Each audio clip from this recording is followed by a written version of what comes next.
Olá, meus cumprimentos a todos, aqui estou eu para mais um vídeo. Dessa vez eu vou tratar de uma poesia que tem como título Temos Jesus. Essa poesia, ela se encontra no livro Parnaso de Além Túmulo, portanto o poeta é desencarnado. É uma psicografia do Chico Xavier. Esse livro é por autores diversos, sendo o Abel Gomes um desses autores. Enquanto encarnado, o Abel Gomes, ele foi um contador, mas depois ele teve uma dificuldade de locomoção e ele passou então a trabalhar como alfaiate. E nas horas vagas, ele compunha poesias e era também um teatrólogo. O Abel Gomes, ele não se casou, mas ele adotou 2 meninos. E depois de homens, ele educou esses meninos e que se tornaram homens responsáveis. Ele nasceu na cidade de Salvador em 1877 e veio a desencarnar em Minas Gerais em 1934. Então vamos à poesia, mas eu queria informar que eu não vou ler poesia completa, embora ela não seja uma poesia longa, mas eu selecionei alguns versos. E para esclarecimento, verso é cada linha de uma poesia. Cada conjunto de linhas se chama estrofe, mas eu vou ler apenas alguns versos. Então diz assim: Temos Jesus. Desaba o velho mundo em treva densa, mas vós, no turbilhão da sombra imensa, tendes convosco o excelso companheiro. Eis que a terra tem crimes e tiranos, ambições, desvarios, desenganos, asperezas dos homens da caverna. Mas vós tendes Jesus em cada dia. Trabalhemos na dor e na alegria, na conquista de luz da vida eterna.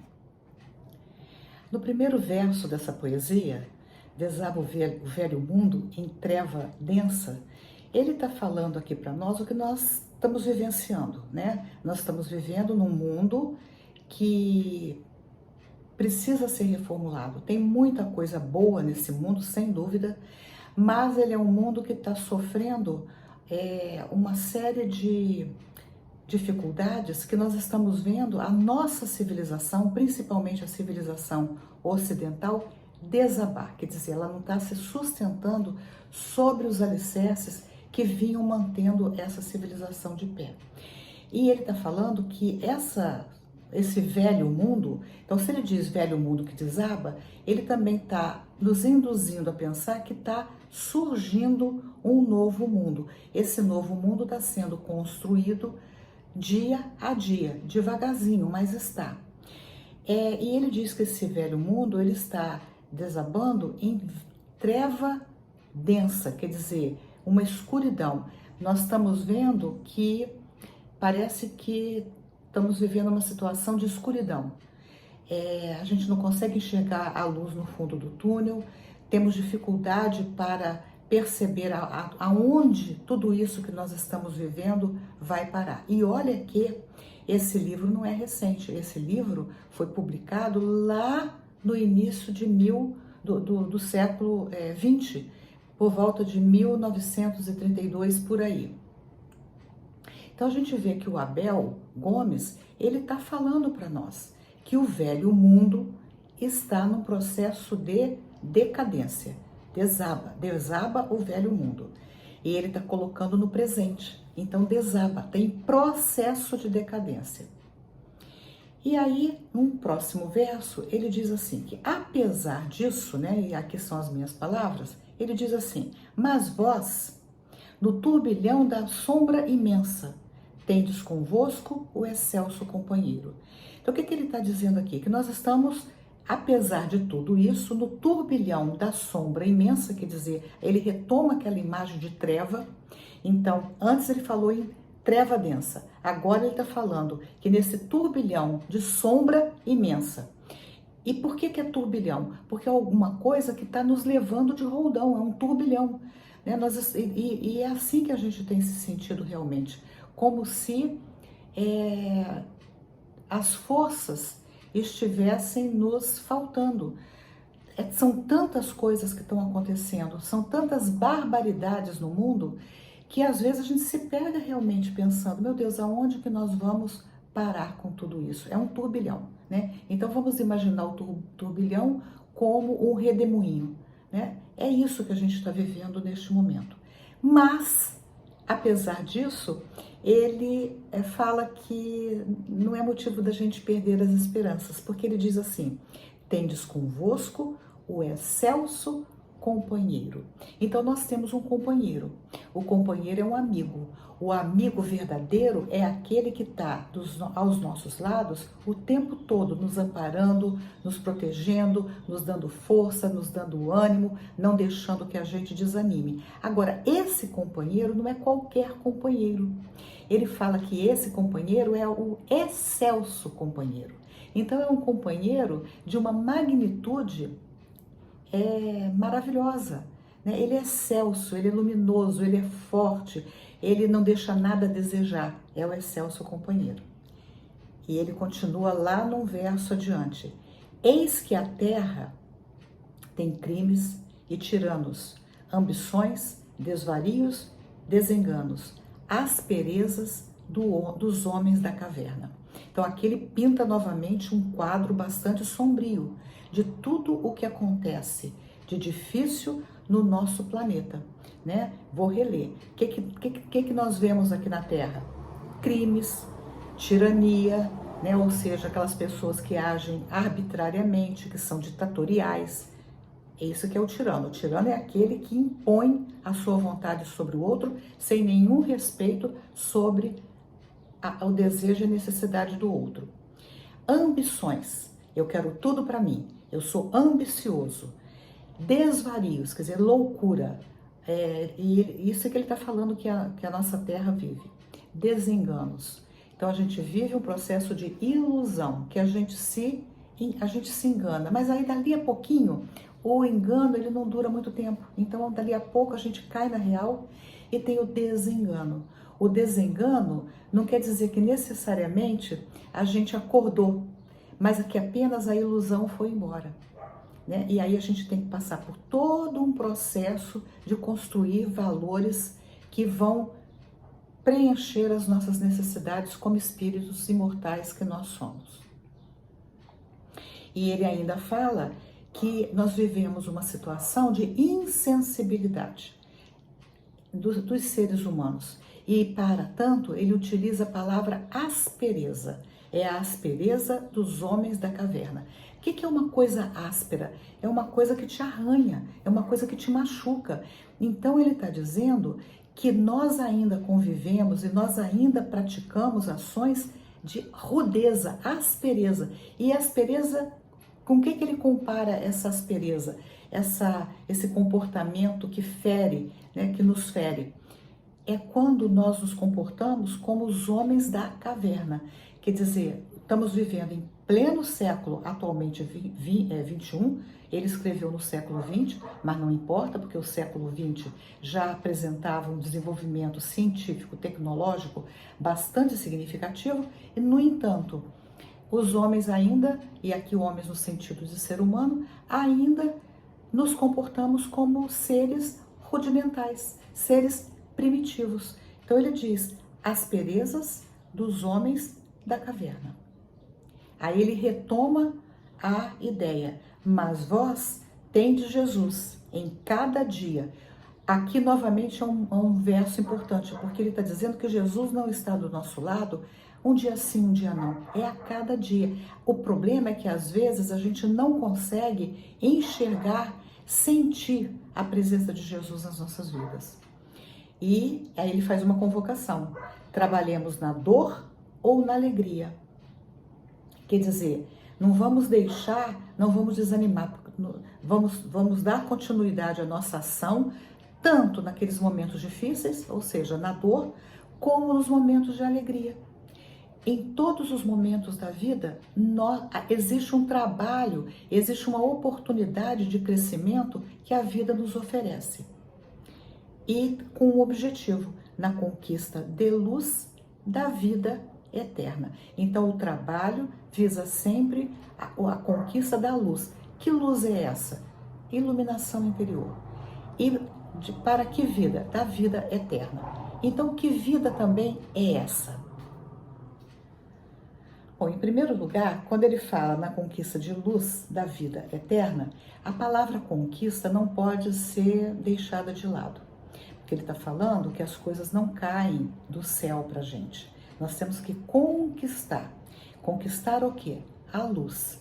O que é a luz? O entendimento, a compreensão, o avanço, o nosso avanço espiritual, tanto do ponto de vista do intelecto como do ponto de vista moral, porque a doutrina espírita, ela fala isso, que o espírito, ele é como se precisasse desenvolver as duas asas para que ele possa alçar voo. Que asas são essas? A asa do intelecto, ou seja, todo o conhecimento de tudo que nos rodeia no universo, e aí é uma das asas. E o outro aspecto que nós devemos desenvolver é a moralidade. O que é a moralidade? As virtudes. Então, quando nós, espíritos, desenvolvemos apenas a asa do intelecto, é muito mais fácil eu me tornar uma pessoa insensível, orgulhosa, não que seja impossível eu me tornar outra coisa, mas é muito mais fácil eu me tornar uma pessoa que só foco no lado material da vida. Então eu estou desenvolvendo apenas uma asa, eu não alço voo. Imagina o pássaro. O pássaro, para voar, ele precisa bater as duas asinhas. Então, agora, se eu desenvolvo apenas a asa das virtudes, eu também fico capenga, né? Porque eu posso ser uma pessoa boníssima, mas eu não tenho o meu intelectual desenvolvido, então eu não compreendo as leis da natureza. Então, para eu me tornar um espírito plenamente desenvolvido, eu preciso me desenvolver tanto de um lado, uma asa, quanto a outra. Aí eu vou alçar voo e vou alcançar, então, vou conquistar essa luz. E essa luz é a luz da vida eterna. O que é uma coisa eterna? É uma coisa que não tem fim. E aqui eu gostaria de chamar a atenção para o conceito de eterno. Dentro da doutrina espírita, quando a gente fala assim, o espírito é imortal. Ou seja, nós espíritos que somos criaturas de Deus, nós temos um começo, mas nós não temos um fim. Então nós temos começo. Nunca morremos do sentido total, porque existe em nós algo que sobrevive à matéria. Então nós somos imortais, mas não somos eternos. Eterno é só Deus, porque Deus não teve começo, nem terá fim. Então é isso que é eterno. Mas nós temos, Jesus falou de vida eterna. Então nós vamos ver agora o que significa uma vida eterna. É uma vida que não tem fim? Com certeza. É uma vida que não tem fim. Então nós sabemos que nós, enquanto espíritos imortais, nós vivemos uma vida eterna. Agora, será que é essa vida que nós estamos vivendo aqui agora? Será que quando nós deixarmos esse corpo físico, nós já caímos na vida eterna diretamente? Esse é o conceito que muitas pessoas têm, mas não é o conceito espírita de vida eterna. E é o que nós vamos ver agora. Para tanto, eu vou recorrer a uma passagem que se encontra em Lucas 10, versículos 25 e 28. E eu também utilizei esse livro aqui, que tem como título Elucidações Evangélicas, do Antônio Luiz Saião. E vocês podem observar como esse livro está assim, velhinho, né? Mas ele é uma preciosidade. Então vamos lá. Diz o Lucas: Então, levantando-se, perguntou-lhe um doutor da lei, para o tentar. Doutor da lei correspondia ao advogado de hoje. Ele era uma pessoa altamente conhecedora da Torá, que é a lei mosaica. Ele pergunta: Mestre, que hei de fazer para ter a vida eterna? Respondeu-lhe Jesus: Que é o que está escrito na lei? De que modo a lês? Olha que inteligente Jesus. Ele responde com mais duas perguntas. Ele sabia que o doutor da lei tinha conhecimento do que estava escrito, né? Porque ele era um estudioso. Mas ele ainda faz uma outra pergunta. Como a lês? Porque Jesus queria saber a interpretação dele também. Bom, ele responde: amarás o Senhor teu Deus de todo o teu coração, de toda a tua alma, de todas as tuas forças e de todo o teu entendimento. E amarás o teu próximo como a ti mesmo. Jesus lhe observou: respondeste muito bem, faze isso e viverás. Então o Saião agora entra comentando essa passagem. E ele diz assim: amemos o Senhor nosso Deus acima de todas as coisas. A Ele, a Deus, origem de tudo o que é. A Ele, quer dizer, a Deus, o Pai bondoso e justo de tudo o que vive, o juiz reto de todas as nossas ações. Amemos o Senhor nosso Deus acima de tudo, porquanto nesse amor auriremos forças para cumprir todos os nossos deveres, para adquirir todas as virtudes. O amor de Deus é a força da alma a quem Ele deu a esperança da vida eterna. É esse amor que nos aquece os corações, engendra fé e produz a caridade. Amemos o nosso próximo, continua o Saião, como a nós mesmos, porquanto, se não possuirmos o sentimento grandioso da fraternidade, não praticaremos os atos a que ele dá lugar.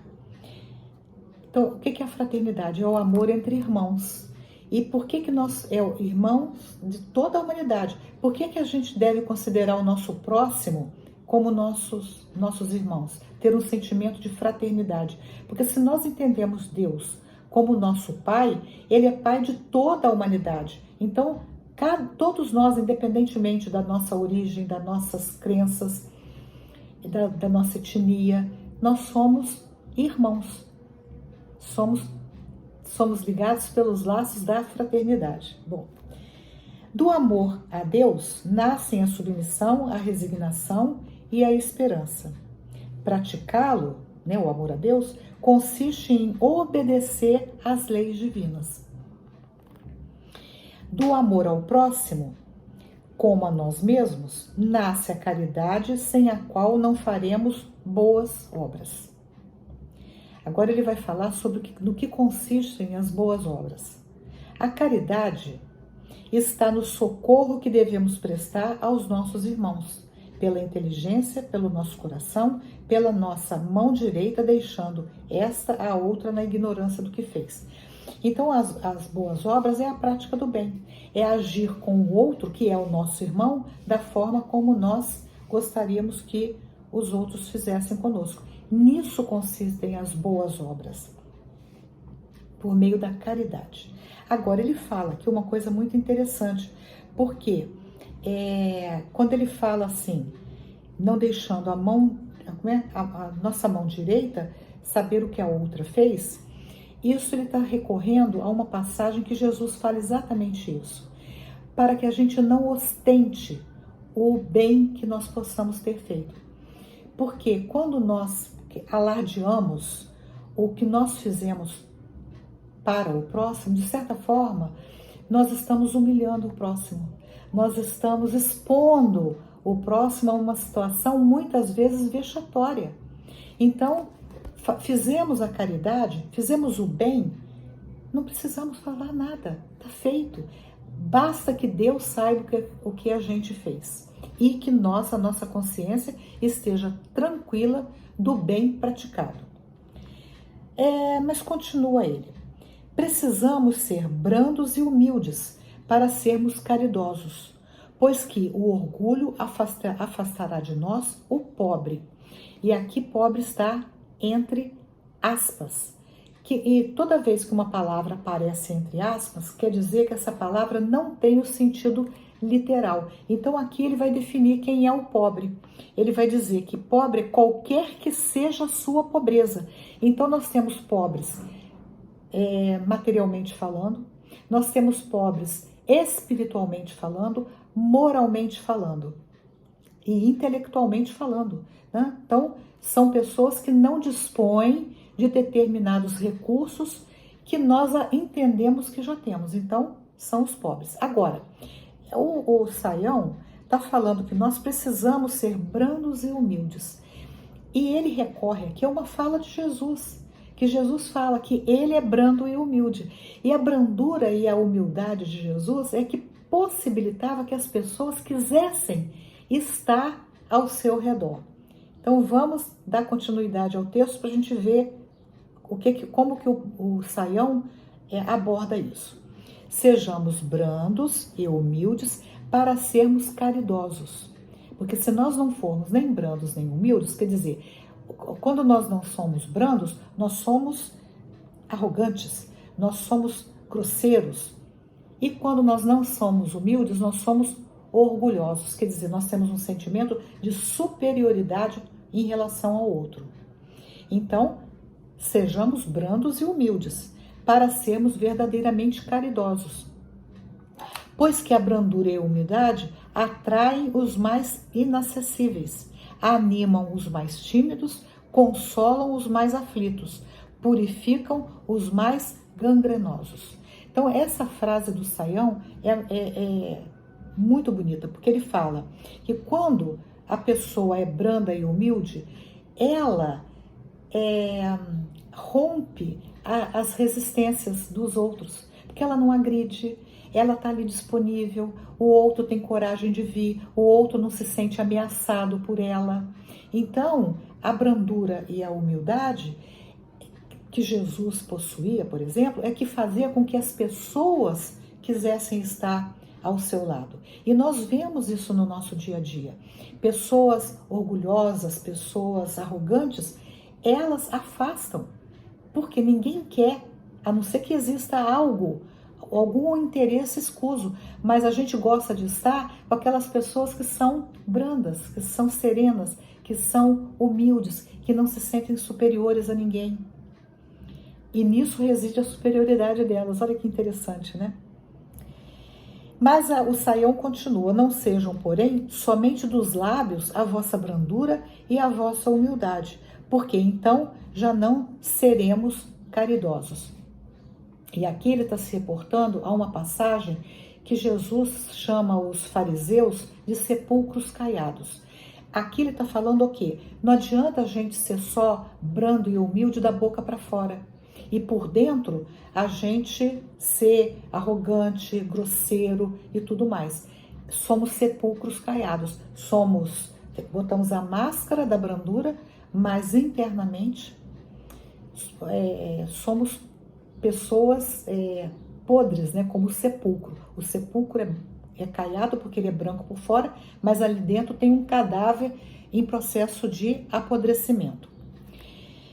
Bom, aí o Saião vai agora vai dar o pulo do gato desse trecho dele, que é quando ele retoma o faze isso e viverás. Quando Jesus fala para o doutor da lei: se você sabe qual é o mandamento, haja dessa forma e viverás. É aqui que o Saião vai falar. Então, ele vai dizer para nós o que significa isso, que é a vida eterna. As obras levam prontamente à vida eterna. A essa vida que o espírito, caminhando nas vias da perfeição moral, não mais sofre a morte, libertado que está dos laços da matéria, das constrições da carne. Então vamos tentar destrinchar isso que o Saião está falando. As obras são as obras da caridade, né? São as obras, aquilo que nós fazemos em benefício do nosso próximo. E essa nossa atitude fraterna, caridosa, sensível, é o que vai nos levar à vida eterna.